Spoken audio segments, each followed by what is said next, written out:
So again hello to all. जैसा कि हम लोग डिस्कस कर रहे हैं एनएसईसी केमिस्ट्री ओलंपियाड के स्टेज 1 के चैप्टर वाइज क्वेश्चंस हम लोग डिस्कस कर रहे हैं। और आज हम डिस्कस करेंगे एक और टॉपिक, केमिकल काइनेटिक्स। ये भी एक इम्पोर्टेंट टॉपिक है एनएसईसी के लिए। और आल्दो ये क्लास 12th में आपके सीबीएसई बोर्ड में है, पर इसका एक बेसिक एलिमेंट्री नॉलेज है वो क्लास 11th में भी हम लोग करते हैं।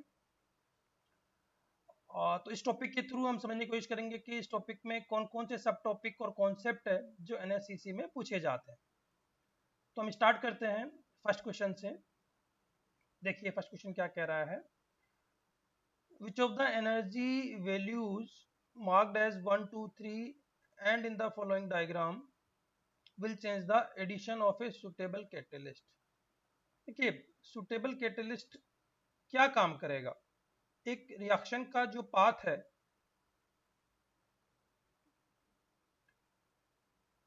एक रिएक्शन का जो पाथ है वो सपोज हम इस तरीके से इंडिकेट करते हैं,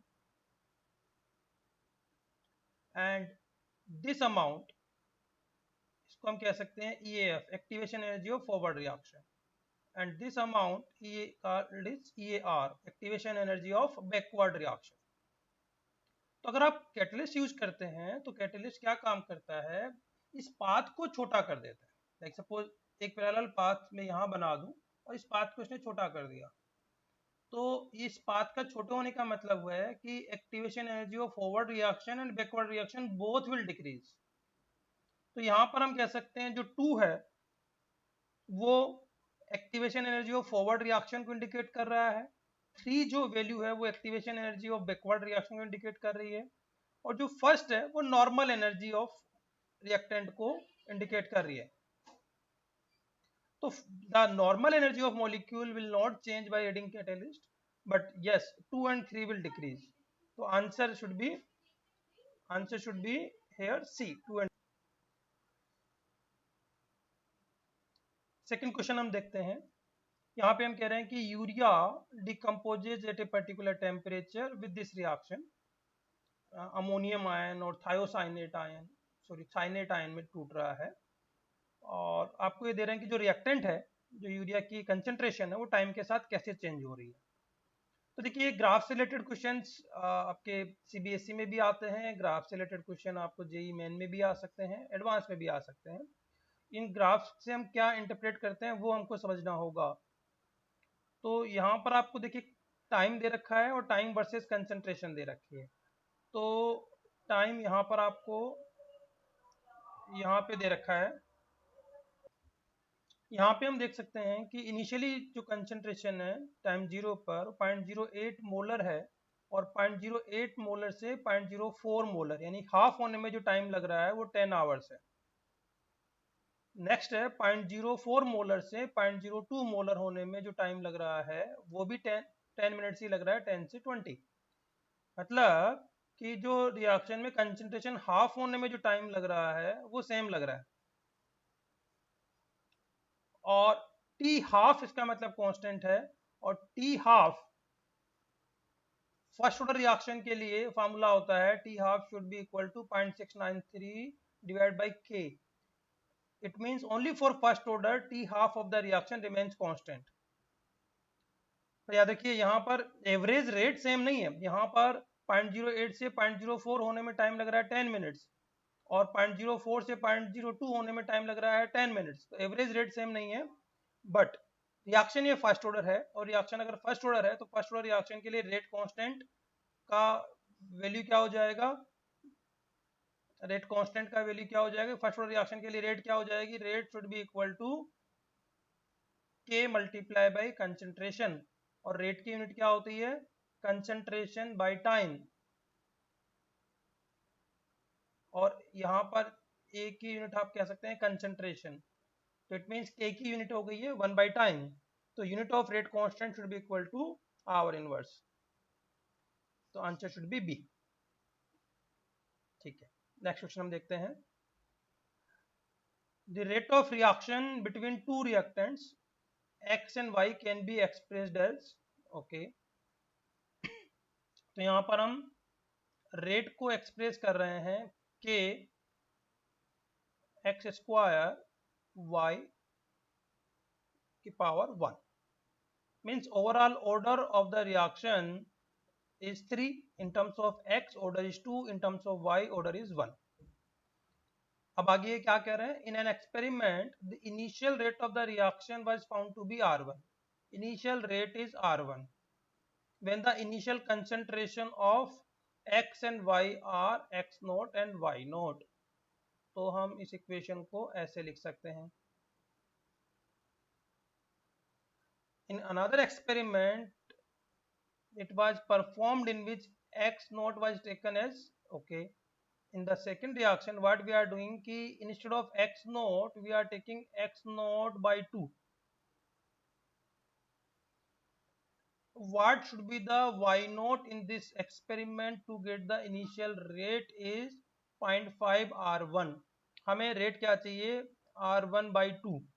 और इसके लिए अब हमें चाहिए कि इस y नोट की टर्म में हम ये वैल्यू कितनी लें, इसको कुछ वेरिएबल मान लें. तो आप ये रेशियो लेकर कैलकुलेट करके देख सकते हैं कि ये अगर हम इसको इक्वेट करें तो कैसे ये R1/2 बनेगा. तो R1/2 बनाने के लिए हमें क्या करना पड़ेगा, आप कैलकुलेट करके देख सकते हैं कि ऑलरेडी अगर हम ये कहें तो अगर हम खाली y नोट लेते तो R1/4 हो जाती. तो अगर हम 2 y नोट लेंगे तो ये R1/2 हो जाएगी. तो answer should B 2 y note. तो इजी क्वेश्चन, आप लोग केवल जो है इस इक्वेशन को सेट करके इसको कर सकते थे. नेक्स्ट क्वेश्चन रेडियो एक्टिविटी के ऊपर है. एंड यू नो कि जो रेडियो एक्टिविटी है ये भी न्यूक्लियर रिएक्शन है और nuclear reaction first order reaction होती है. तो ऑल्दो इन्होंने खुद ही मेंशन किया है क्वेश्चन में that DK of radio isotopes follow first order kinetics. Radioisotope of uranium 238 undergoes decay to the stable isotope of thorium. तो यूरेनियम 238 कन्वर्ट हो रहा है एक दूसरे एलिमेंट में TH234 में. The ratio of the number of atoms of U238 to that 234 after 3 half lives will be. देखिए, the ratio of the number of atoms of U38 to that of U34 after 3 half lives will be. देखिए यहाँ पर हम after 3 half lives की बात कर रहे हैं. तो आफ्टर 3 हाफ लाइफ्स का मतलब क्या है कि फर्स्ट हाफ लाइफ के बाद जो यूरेनियम है वो कितना हो जाएगा. तो यूरेनियम हो जाएगा फर्स्ट हाफ लाइफ के बाद में U/2 फर्स्ट हाफ लाइफ के बाद में. सेकेंड हाफ लाइफ के बाद में ये हो जाएगा U/4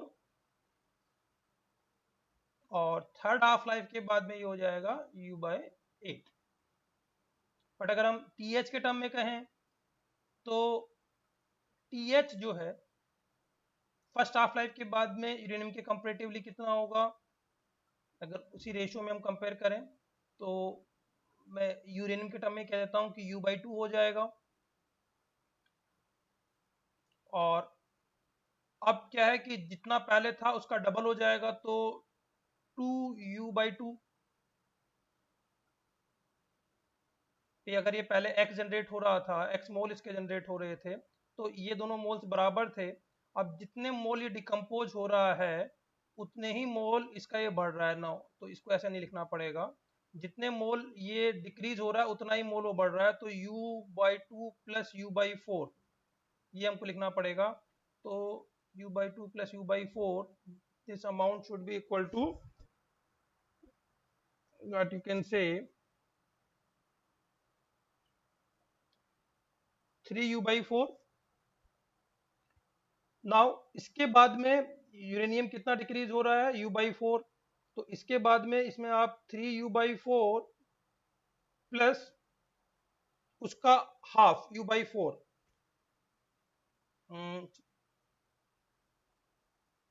U/4 का हाफ U/8 सॉरी U/8 और इंक्रीज हो जाएगा. तो ये वैल्यू आपकी कितनी हो जाएगी, इफ यू सी 7U/8. अब आपसे क्या पूछा है, यूरेनियम और थोरियम का रेशियो कितना हो जाएगा। तो ये बचा रहेगा U/8 और ये बन जाएगा 7U/8। तो इट मीन्स 1/7 ये आंसर आपका आना चाहिए। तो answer should be D. Clear. Next question देखते हैं। Given below the data of reaction 2NO gives N2 plus O2। एक रिएक्शन गिवन है हमको, where Kf and Kb are the rate constant of forward and backward reaction। यानी कि आपको यहाँ पर ये एक रिवर्स रिएक्शन दी हुई है, Kf फॉरवर्ड रिएक्शन का रेट कांस्टेंट है और Kb बैकवर्ड रिएक्शन का रेट कांस्टेंट है। अब आपको क्या दे रहे हैं कि टेम्परेचर के साथ में क्या चेंज हो रहा है। तो अभी देखिए कि 1400 केल्विन टेम्परेचर पर Kf है 0.2 और 1400 से 1500 करने पर Kf में जो चेंज हो रहा है वो हो रहा है 1.3। तो यानी कि Kf में जो चेंज है वो इतना हुआ। एंड सिमिलरली अगर इसको Kb में भी अगर आप चेंज देखना चाहते हैं तो आपको ये देखना होगा कि 1.4 multiply by 10 to the power minus 5 divided by 1.1 multiply by 10 to the power minus 10 to the power minus 5 है, ये 10 टू द पावर 6 है। तो यहाँ पर मैं अगर कहूँ तो ये हो गया मेरा 14 डिवाइडेड बाई 1.1 और यहाँ पे अगर मैं कहूँ तो ये हो गया मेरा 13.2, 13 divided by 2 it means 6.5। so this Kb ratio is more than Kf ratio, means on increasing temperature change in Kb is more than change in Kf। अच्छा, अगर हम इसको आर्हेनियस इक्वेशन के हिसाब से कैलकुलेट करें तो हमें एक चीज पता है कि जो रेट कांस्टेंट है उसका फार्मूला हम इस तरह कैलकुलेट करते हैं, a raise to power minus EA/RT, या इसको हम ये कहें कि log of K2/K1 should be equal to EA divided by 2.303 or 1/T1 minus 1/T2। इस इक्वेशन से हमको क्या समझ में आ रहा है कि ये जो रेशियो में चेंज है रेट कांस्टेंट में वो EA के प्रोपोर्शनल है। तो अगर EA के प्रोपोर्शनल है तो जिस डायरेक्शन में EA ज्यादा होगा उस डायरेक्शन में रेट कांस्टेंट में चेंज ज्यादा होगा। तो यहाँ पर हम क्या कह सकते हैं कि Kb ज्यादा इंक्रीज हो रहा है एज कंपेयर टू Kf। तो इसका मतलब है कि जो activation energy of backward reaction is more than forward reaction, means EAB is more than EAF।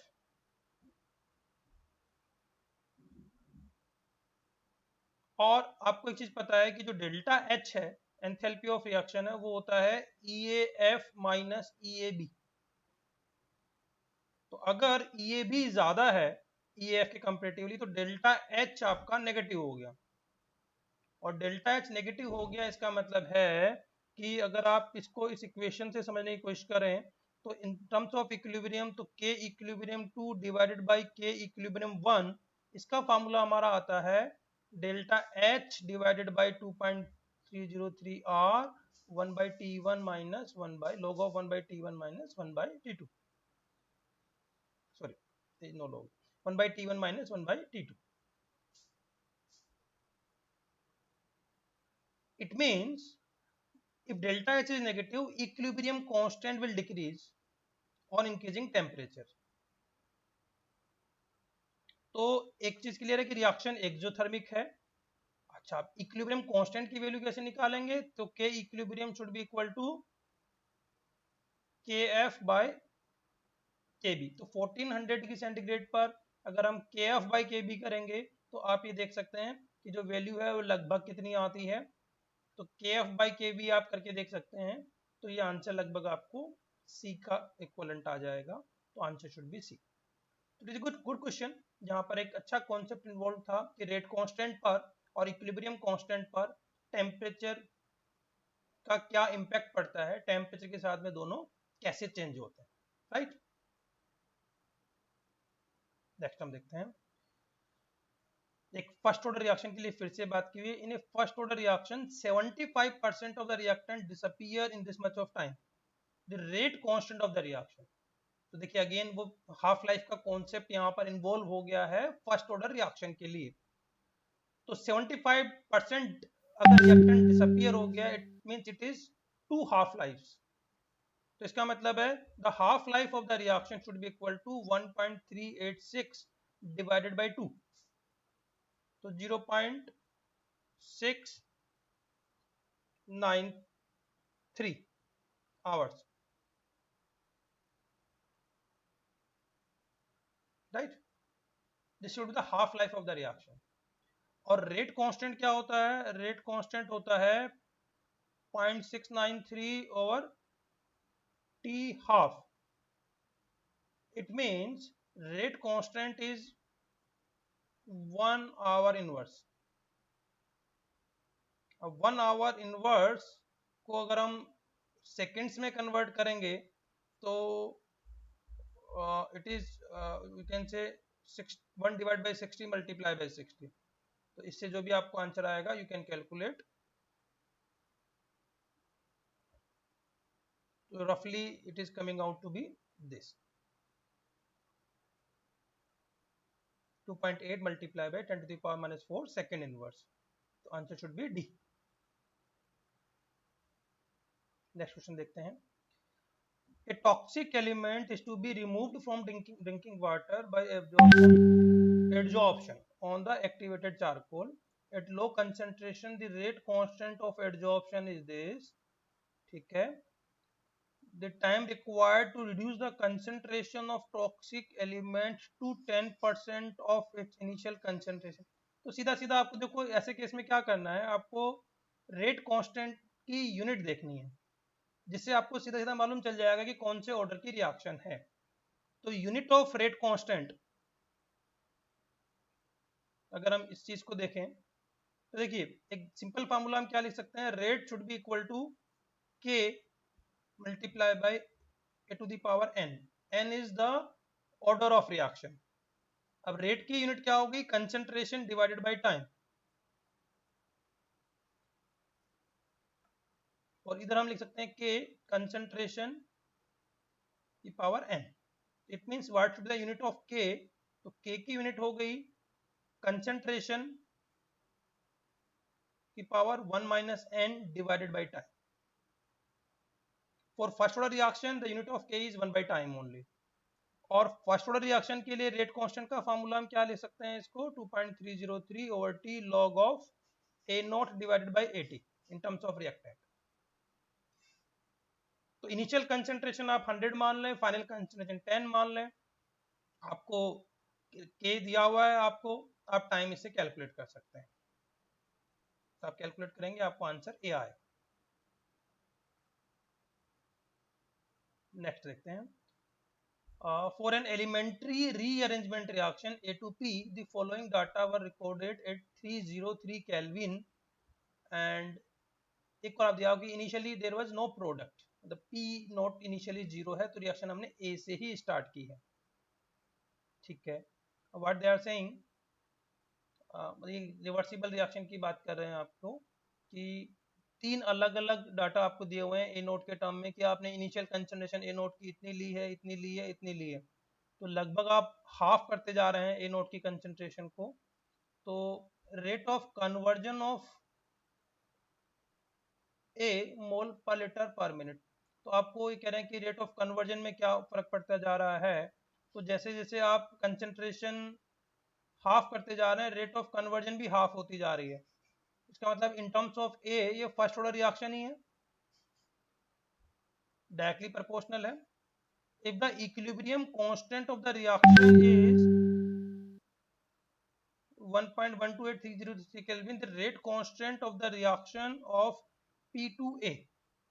Okay, तो देखिए अब आपको रेट कांस्टेंट बैकवर्ड रिएक्शन का निकालना है, रेट कांस्टेंट फॉरवर्ड रिएक्शन का आपको दे रखा है।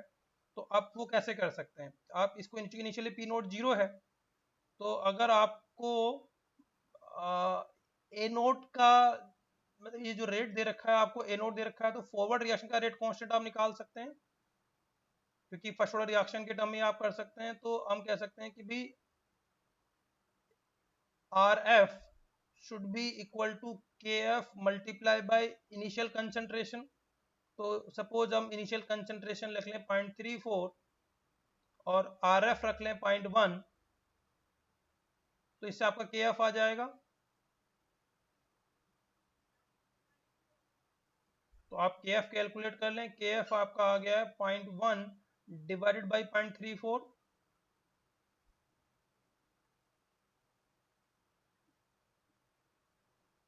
तो उसी तरीके से अगर आप अब के इक्विलिब्रियम देखेंगे तो वो होगा आपका के एफ बाई के बी। तो अब के बी अगर आपको निकालना है तो वो आपका हो जाएगा के एफ डिवाइडेड बाई के इक्विलिब्रियम। तो putting the value you can calculate.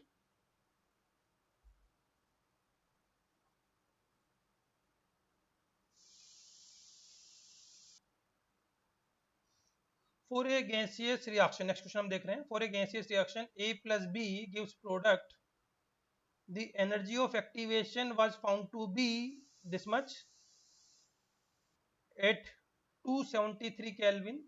The ratio of rate constant K to the frequency factor A at 273 Kelvin is. You see, RNS equation क्या होती है? RNS equation is K should be equal to A raised to power minus EA by RT. Here K is rate constant, A is RNS constant. This is also called as frequency factor. So A is frequency factor, and this complete ratio is called as fraction of molecules having energy equal or greater than threshold energy. पर यहाँ पर आपको क्या है कि activation energy E ए given है, temperature given है, और आपसे पूछा है वैल्यू ऑफ ए। तो आपसे पूछा है the ratio of rate constant to the frequency factor, K by A आपसे पूछा है। तो के बाई ए आपका हो गया e raise to power minus E A by R T, मतलब आपसे फ्रैक्शन ऑफ मॉलिक्यूल्स ही पूछे हैं। तो आपको ई ए गिवन है, टी गिवन है, आप कैलकुलेट कर सकते हैं सीधा सीधा। तो कैलकुलेशन से आपको आंसर ए आएगा यहाँ पर। तो देखिए कोई भी क्वेश्चन यहाँ पर कॉम्प्लिकेटेड नहीं है, सीधे फार्मूला बेस्ड क्वेश्चन है। तो अगर हमें सिंपल कॉन्सेप्ट पे स्ट्रेस देंगे तो इन क्वेश्चंस को सॉल्व करना आसान होगा। नेक्स्ट क्वेश्चन है, the kinetic data recorded at 273 kelvin for the reaction ammonium ion plus NO2 minus ion gives N2 plus 2H2। तो यहाँ पर देखिए हम क्या चीज देख सकते हैं। अगर हम पहले अमोनियम आयन के टर्म में देखें कि अगर हम NO2 माइनस आयन की कंसंट्रेशन कांस्टेंट रखें और अमोनियम आयन की कंसंट्रेशन 2 to 1 पे कंसंट्रेट करें, अमोनियम आयन की कंसंट्रेशन को डबल कर दें, तो रेट पर क्या फर्क पड़ रहा है? तो रेट डबल हो जा रही है, रेट डबल हो जा रही है। सिमिलरली एक दूसरा डाटा हम देख सकते हैं कि अगर हम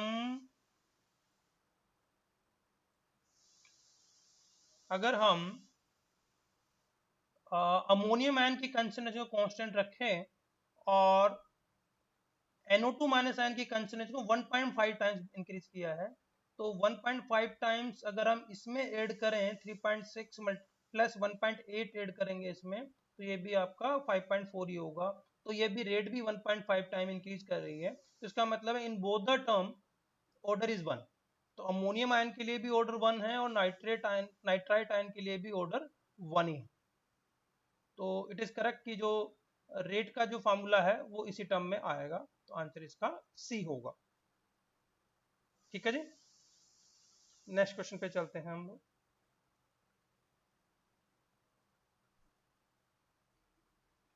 तो नेक्स्ट क्वेश्चन में इक्वेशन हमको गिवन है N2 plus 3H2 gives 2 ammonia, और रेट एक्सप्रेशन को लिखा हुआ है KH2 मल्टीप्लाई बाय N2।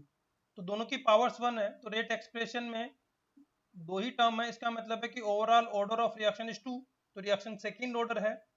लेकिन यहाँ पर जो नंबर ऑफ स्टोइकियोमेट्रिक कोफिशिएंट्स हैं रिएक्टेंट्स के वो 4 है, तो it can't be elementary reaction, क्योंकि अगर 1 मोल नाइट्रोजन के साथ 3 मोल हाइड्रोजन रिएक्ट कर रहे हैं और रेट दोनों पर उसी ऑर्डर में डिपेंड नहीं कर रही है, तो इसका मतलब है कि रिएक्शन एक से ज्यादा स्टेप में हो रही है, वो एलिमेंट्री स्टेप नहीं है, वो एक से ज्यादा स्टेप में कंप्लीट होगी। तो फर्स्ट पार्ट इसका कह रहा है कि reaction is not elementary, correct है। और रिएक्शन सेकेंड ऑर्डर का है, ये भी करेक्ट है। अच्छा, rate of decomposition of hydrogen और rate of decomposition of ammonia third statement में जो दिया हुआ वो इक्वल नहीं है, क्योंकि rate of decomposition of hydrogen जो है वो 3 टाइम्स ज्यादा है नाइट्रोजन से इस रिएक्शन में। तो आंसर में ऑप्शन 1 और 2 करेक्ट होंगे, तो बी इसको हम करेक्ट करेंगे।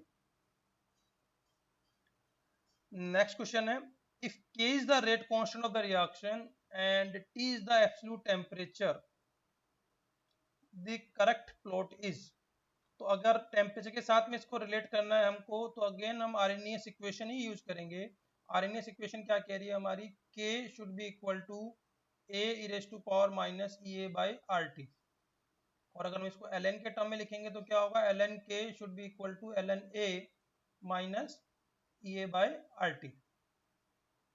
अब आप मैथ्स के तरीके से आप देख सकते हैं, y equal to M X plus C के कर्व से ln K वर्सेज 1/t हम ग्राफ प्लॉट करेंगे, तो इंटरसेप्ट हमारा ln A आएगा, वो पॉजिटिव होगा, और जो 1/t है वो यहाँ पे आ गया, तो इसका जो स्लोप है वो EA/R होगा, और ये स्लोप नेगेटिव होगा, तो आंसर शुड बी डी। तो these are the questions asked in NSEC from chemical kinetics. तो आपको थोड़ा आइडिया लगा होगा कि केमिकल काइनेटिक्स में कौन कौन से एरियाज पर क्वेश्चन पूछे जाते हैं NSEC में, तो अकॉर्डिंगली आप ये प्रिपेयर कर सकते हो।